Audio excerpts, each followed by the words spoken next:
Hey, Steve Stine here. If you've been playing guitar for a while but feel like you've hit a wall, I totally get it. Now in this series, I'm going to show you exactly what we do inside the Academy.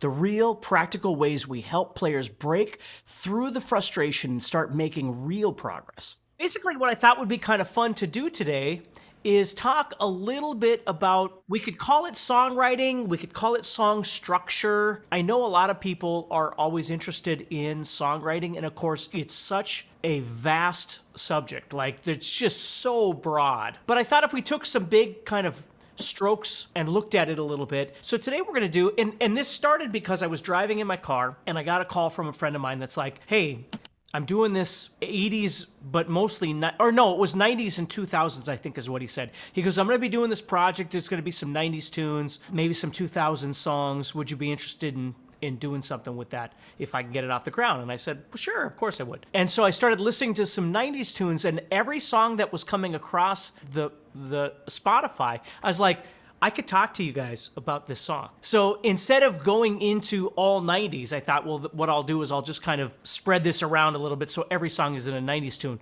But literally, I was like, we could talk about that. We could talk about that. Because the one thing that people get hung up on when it comes to songwriting is it good enough? And for guitar players, it's always, does it have enough parts? Does it have enough notes? Does it have 38 guitar parts? Are there tapping with your tongue and all these other things? Are we doing that in the song, right? That's what guitar players always think. So I thought, let's talk about that a little bit. I'm gonna tell you a quick story before we get started, and then we're gonna look at a host of songs here. Okay, we're just gonna roll through these. We're gonna listen to them, do a little analysis, and then go on to the next one. Not that everybody here knows a band called Grim Reaper, but there was a band called Grim Reaper from the 80s, and the singer's name was Steve Grimmett. When I first started playing guitar, one of the albums that I cut my teeth on was See You in Hell by Grim Reaper. So I was learning how to play it by ear, all this kind of stuff. Fast forward, whatever it was, 30 years later, I'm playing in a club, and who walks in but the lead singer from Grim Reaper? And so, you know, whatever, we're playing and he's sitting there doing whatever. He's married and, you know, sitting with his wife. And we go on break and he comes up to me and he's like, man, I haven't heard guitar playing like that in a long time. So we strike up a conversation. That conversation, he lives in the UK. Well, he passed away now, but he used to live in the UK. The point being is we strike up a conversation, we become best friends. He was the best man at my wedding.